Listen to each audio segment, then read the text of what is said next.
जी, तो अब हमने थोड़ा सिक्योरिटी इशू को देखना है। जैसे मैंने आपको पिछली वीडियो में बताया था कि आप यहाँ पे इंटरनल पोर्ट्स चेंज कर सकते हैं। पोर्ट नंबर 80 है, यहाँ पे मैंने दी हुई है बाय डिफ़ॉल्ट, और इसमें अगर मैं कंट्रोल पैनल ऑन करूँ तो यहाँ पे 80443 दी हुई है। तो आप यूँ कर सकते हैं हमेशा कि अब डिफ़ॉल्ट पोर्ट मुझे पता है कि पोर्ट नंबर 80 होती है, और हर वेब सर्वर को पता है कि पोर्ट 80 होगी और पोर्ट 443 होगी। जैसा कि मैंने सर्च किया था, यहाँ पे अगर मैं आके चेक करूँ कॉमन पोर्ट्स, यहाँ पे आके लिखें आप, यहाँ पे सर्च करेंगे तो ये आपको दिखाएगा इधर नीचे आके। यहाँ पे ये देखें पोर्ट नंबर 22, 80 और 443, इसको पता है कि ये वाली पोर्ट्स अवेलेबल होती हैं। लेकिन आप चाहते हैं कि आपके जो सिस्टम के अंदर इंटरनल पोर्ट्स हैं वो यहाँ पे ना है, तो आप उसके लिए यहाँ पे इसको चेंज करके सर्वर से यहाँ जैप की आप कस्टमाइजेशन देख सकते हैं कि इस तरह किस कहाँ से चेंज होती हैं।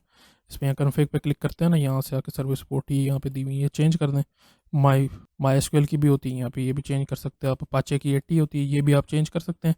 फिर जब भी आपका कोई पोर्ट नंबर 80 पे हिट करेगा तो उसको इंटरनल वाली पोर्ट जो आपने चेंज की हुई होगी उस पर भेज देगा, इस पर। ठीक है, लेकिन यहाँ पर अब एक और भी इशू है। अगर आपकी आईपी स्टैटिक है तो बाय डिफ़ॉल्ट अगर आपने ये रूल ऐड नहीं किए हुए तो जो मेन आपका ये वाला पेज है 192.168.100.1 इस पेज पे लेके आ जाया करेगा, तो यहाँ से कोई भी लॉगिन कर सकता है अगर उसको डिफ़ॉल्ट इसके लॉगिन क्रेडेंशियल्स पता हो। इसे बचाने के लिए तरीका, और ये भी हमेशा पोर्ट नंबर 80 पे काम करता है। मैं यहाँ कॉलन डाल के पोर्ट नंबर 80 लिखूँ तो ये देखिए ये पोर्ट नंबर 80 पे हमेशा ओपन करता है। तो आपने करना क्या है, आपने करना ये है कि इसके ऊपर जो भी पोर्ट नंबर 80 होगी ना, इसको आपने गलत जगह रीडायरेक्ट कर देना। ऐसी आईपी पे जो है ही नहीं कि मैं इसको यहाँ पे 90 करके अगर अब इसको अप्लाई कर देता हूँ, सॉरी ऐड नहीं, पोर्ट नंबर इसको अप्लाई करके ऐड कर दूं, और ये पोर्ट मेरे सिस्टम पे नहीं है, ये वाली लोकल आईपी। तो अब ये होगा कि जो भी आपकी पब्लिक आईपी एड्रेस के थ्रू इस पे आने की कोशिश करेगा वो नहीं होगा। मैं यहाँ पे आपको दिखाता हूँ, ये वाला लास्ट मैंने अपनी पब्लिक आईपी से किया था। अगर मैं अब इसको रिफ्रेश करता हूँ तो ये देखें अभी ये घूमता रहेगा और ये रिस्पॉन्स इसको देगा ही नहीं, यानी कि ये वाली अब आईपी यहाँ से जा चुकी है, ये नहीं काम करेगा। अब उसको रिडायरेक्ट नहीं करेगा, उसको रिडायरेक्ट कर रहा है 192.168.100.190 के ऊपर